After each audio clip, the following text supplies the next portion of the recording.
लंका की समृद्धि का कारण रावण नहीं था, लंका की समृद्धि का कारण था परम धर्मनिष्ठ विभीषण की धर्मशीलता। अब और सुन लीजिए, हमारे यहाँ शास्त्रों में लिखा है, किसी राष्ट्र का तब तक अस्तित्व इस संसार में रहेगा जब तक कि उसमें कोई एक संत है। जिस राष्ट्र में कोई भी एक संत नहीं रहेगा वो राष्ट्र अस्तित्व से रहित हो जाए, उसका अस्तित्व समाप्त हो जाए।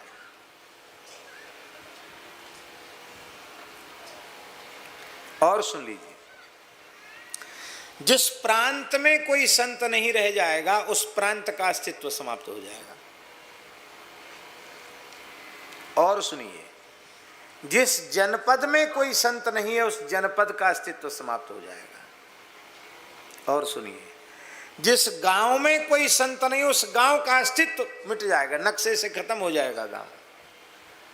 और सूक्ष्म बात यह है, जिस कुल में कोई संत नहीं है उस कुल का अस्तित्व भी धरती से मिट जाएगा। भारतवर्ष की धरती ऐसी पवित्र धरती है कि पूरा राष्ट्र संतों का राष्ट्र है।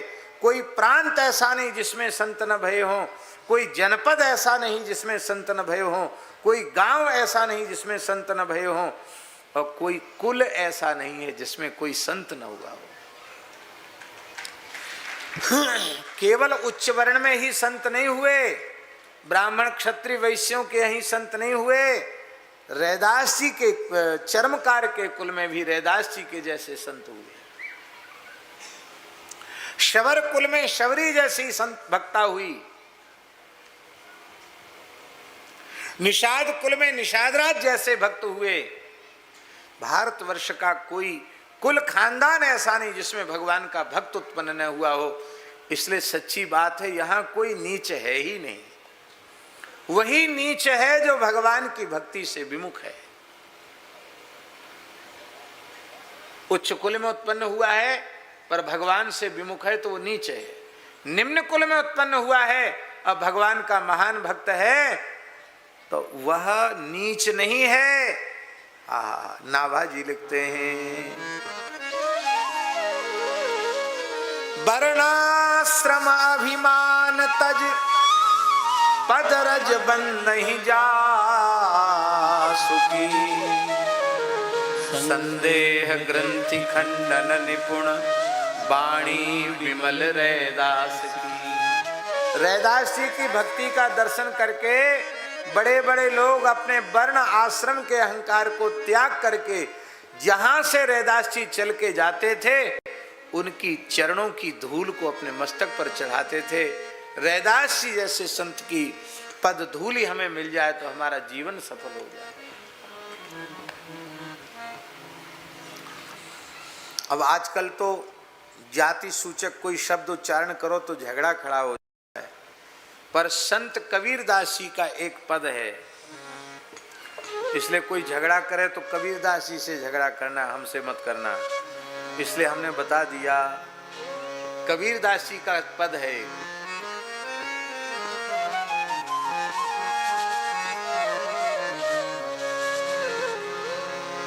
बाबा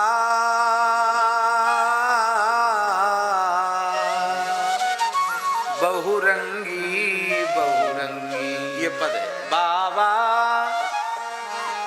बहुरंगी बहुरंगी। ठाकुर जी के लिए कहा बहुरंगी, भक्तों के लिए अनेक अवतार लेते हैं। बाबा बहुरंगी बहुरंगी, इस पद में कबीरदास जी ने कहा, कहत कबीर सुनो भाई साधो, कहत कबीर सुनो भाई साधो, हरि न भजे सो भंगी, बाबा बहुरंगी बहुरंगी।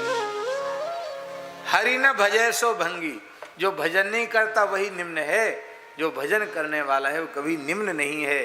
विप्राद्विषद गुणयुता दरविंद नाभ पादारविंद विमुखात् स्वपचम वरिष्ठम मन्ये तदर्पित मनो बचने हितार्थ प्राण पुनाति सकुलम न तो भूरि माना।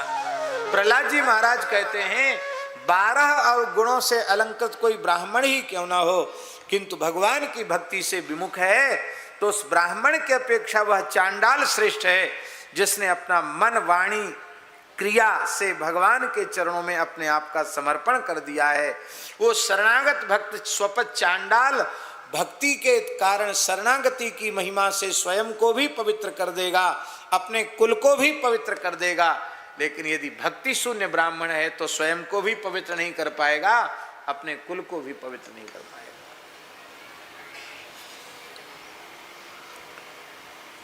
बेटा बेटी भी काम नहीं बनाएंगे।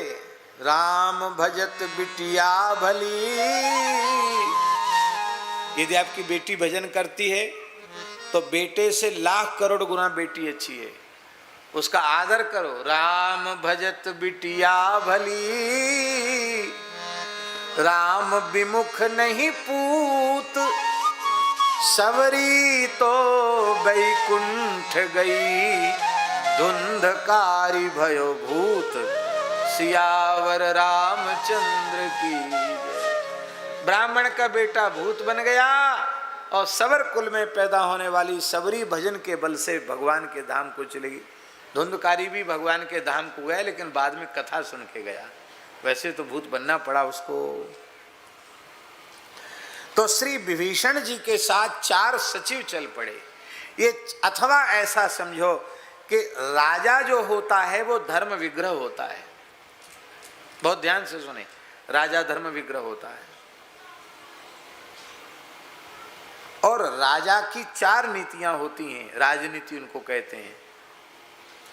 साम, दान, दंड और भेद, ये 4 नीतियां राजा की होती हैं। इन नीतियों में भी धर्मानुशासन होता है।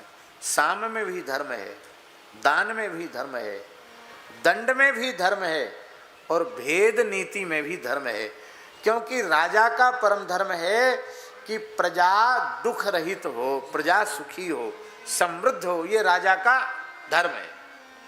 तो इस धर्म की सिद्धि के लिए जहां साम नीति का प्रयोग चाहिए वो साम नीति करेगा, जहां दान नीति का प्रयोग चाहिए वहां दान नीति करेगा, जहां दंड नीति का प्रयोग जरूरी है वहां दंड करेगा, दंड विधान करेगा, और जहां भेद नीति का प्रयोग जरूरी वहां भेद नीति का भी आश्रय लेगा।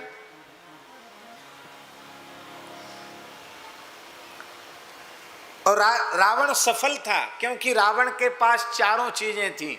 क्यों थी 4 चीजें? क्योंकि विभीषण उनके पास थे, क्योंकि विभीषण उनके पास थे। अब विभीषण चले गए तो राजा के जो 4 गुण होते हैं वो भी मानो 4 सचिवों के रूप में विभीषण के साथ ही चले गए। इसलिए भयउ विभव तबहि अभागा। अब एक प्रश्न आप लोग कर सकते हैं कि भारत में तो ऐसा है, पर भारत से इतर जो देश हैं, चीन है, रूस है, जर्मन, जापान वगैरह तमाम देश हैं, इनमें आप कैसे कह सकते हैं इनका अस्तित्व तो है कि नहीं? ये विकसित देश माने जाते हैं कि नहीं? इनका अस्तित्व कैसे है? भैया, संत किसी जाति का नाम, संत किसी विशेष संप्रदाय का नाम या किसी विशेष आकार प्रकार का नाम नहीं है। संत के जैसे लक्षण जिसमें हो उसको संत कहा जाता है।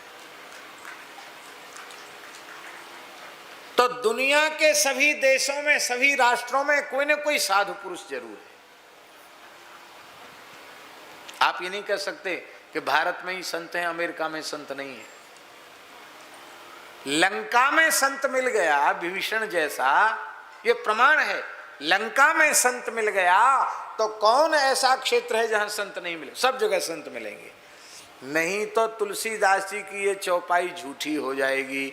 फिर भोले बाबा ने, विश्वनाथ जी ने जो हस्ताक्षर किया ना, सत्यम शिवम सुंदरम, वो हस्ताक्षर भी झूठा हो जाएगा। कौन सी चौपाई याद है? सब ही सुलभ सब दिन सब देसा सब ही सुलभ सब दिन सब देसा सेवत सादर समन कलेसा। सेवत सादर समन कलेसा। भगवान के भक्त संत महापुरुष सज्जन पुरुष सब जगह सुलभ, सब ही सुलभ, सबको सुलभ है, सब देशों में सुलभ है, तो सर्व काल में सुलभ है। कोई समय ऐसा नहीं जब संत नहीं रहेंगे। हम लोग कहते जरूर है पहले बहुत संत थे, अब कोई संत ही नहीं है। अरे भैया, आपकी नजर ऐसे ठीक नहीं है, आपकी दृष्टि हो तो आपको आज भी संतों का दर्शन होगा। संत नहीं होंगे तो संसार कैसे रहेगा। आग लगी आकाश में झरी झरी गिरत अंगार, संत न होते जगत में तो जरी जातो संसार। संत हैं सब ही सुलभ सब दिन सब देशा, सब देशों में, बस सेवत सादर समन कलेशा। आदर पूर्वक संत का सेवन करो तो आपके क्लेश मिट जाएंगे। हमारे महाराज जी कहते थे कि आपके घर का सीधा साधा बूढ़ा बैल यदि है तो उस बैल को बैल मत कहो, उस सीधे साधे बैल को संत मानकर सेवा करो तो आपका काम बन जाए, क्लेश मिट जाएगा। पहचानने की जरूरत है। आपके नौकर के रूप में संत हो सकता है, आपकी पत्नी के रूप में संत हो सकता है, आपके पिता के रूप में भी हो सकता, आपके पुत्र के रूप में भी संत हो सकता है, आपके पति के रूप में भी संत हो सकता है। कहां तक कहें, आपके शत्रु के रूप में भी संत हो सकता है, मित्र के रूप में तो हो सकता है। बस उस संत को पहचानने की आवश्यकता है। अब पहचान कर फिर दूसरा भाव मिटा दो, आदर करो तो क्लेश का शमन हो जाए। हमारे यहाँ ऐसे चरित्र हैं जहां पति ने अपनी पत्नी में संत का दर्शन किया। सब लोगों के बीच में कथा सुनाने योग्य नहीं, सुना देते हैं, लेकिन संत विराजे हैं। ओरछा की घटना है। राम जी को जो लेकर गई थी ना महारानी कुंवर गणेश देई रानी ओरछा राम राजा सरकार को, वो साधु सेवा बहुत करती थी, बहुत संत सेवा करती थी। ये बात बहुत पुरानी नहीं, भक्ति काल की 16वीं सदी की बात है। अब तक जब तक देश स्वतंत्र नहीं हुआ था तब तक ओरछा में राम राजा मंदिर में साधु सेवा होती थी। हमारे पूज्य गुरुदेव भक्तमाली जी 8 महीने रहे राम राजा मंदिर में। साधुओं के आसन लगते थे वहां मंदिर में, और मंदिर की तरफ से साधु सेवा होती थी वहां। ये बात 70-80 साल पुरानी बात है, उस समय तक। अब नहीं होती, अब सरकारी मंदिर है। तो महारानी के समय संत सेवा होती थी। उन संतों में एक बहुरूपिया आ गया। वो संत नहीं था, वो तो बदमाश था, और संत के वेश में आ गया। और रात को उसने महल में से कुछ मूल्यवान वस्तु बटोरी, बांध ली, सोना चांदी, और रानी से बोला कि कहाँ है खजाने की चाबी। और अर्धरात्रि का समय था महाराज जी। रानी गणेश देई भजन कर रही थी, नाम जप कर रही थी। संत, वो संत तो था नहीं, वो तो बदमाश था, संत वेश में था, छुरी लिए हुए था। छुरी दिखाई, बोले बता कहाँ है चाबी खजाने की। तो रानी ने हाथ जोड़कर कहा कि यहाँ कोई ताला ही नहीं लगा तो खजाना कहाँ से, सब कुछ आपका है, भगवान का है और संतों का है। आप नाटक करके हमको भुलाओ मत, आप तो संत भगवान हैं, आपके लिए कोई रोक टोक नहीं है, जहाँ इच्छा हो वहाँ से ले लो, यहाँ कोई ताला वाला नहीं लगा है। उसने सोचा कि मैं खोज भी नहीं पाऊंगा इसको, मैं मार डालूं रानी को। तब अपने मन का काम करूं। दुष्ट था वो तो उसने पैनी छुरी का फेंक कर प्रहार किया रानी के ऊपर। संयोग की बात थी, रानी उसी समय उठकर खड़ी हो गई तो उसने वार तो किया था छुरी का कि गले में जाकर के लगे, कंठ में, लेकिन वो जब रानी खड़ी हो गई तो वो छुरी जो थी उसकी जांघ में धंस गई।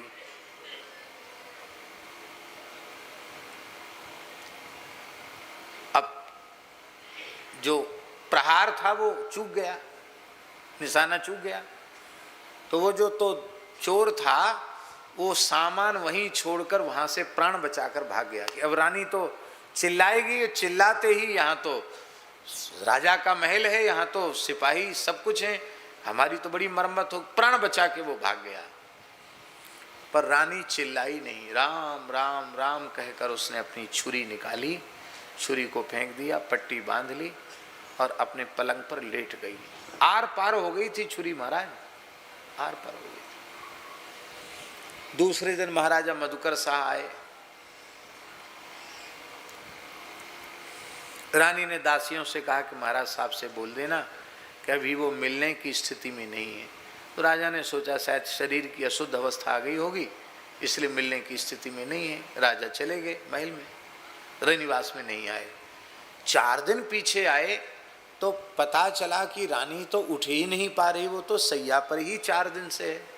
अरे इसका मतलब अस्वस्थ है। महाराज भीतर गए, बोले देवी क्या बात है? उसने कहा ये दासी आपको खड़े होकर प्रणाम नहीं कर पा रही है तो आप क्षमा करना, पर आप कारण जानने का प्रयत्न मत करो, मैं ठीक हूं और रहा सहा जो कुछ है वो सब ठीक हो जाएगा, 1-2 दिन में मैं ठीक हो जाऊंगी, आप अपने कार्य में लगो। राजा ने शपथ दिलाई कि तुम पतिव्रता हो, मैं शपथ देता हूं, तुम बताओ क्या बात है। तो महाराज मैं बताने में बहुत संकोच है। नहीं बताओ।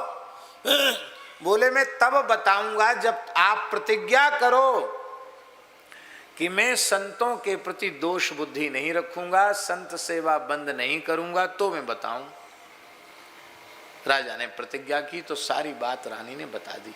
ये नहीं कहा कि कोई दुष्ट था, उसने बोले नहीं, संत भगवान मेरे भाव की परीक्षा के लिए आए थे, वो तो लीला करके चले गए।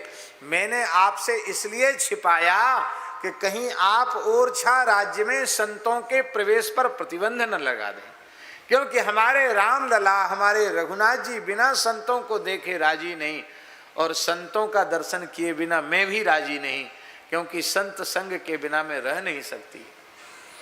महाराज जी मधुकर शाह ने धरती पर लौटकर साष्टांग प्रणाम किया।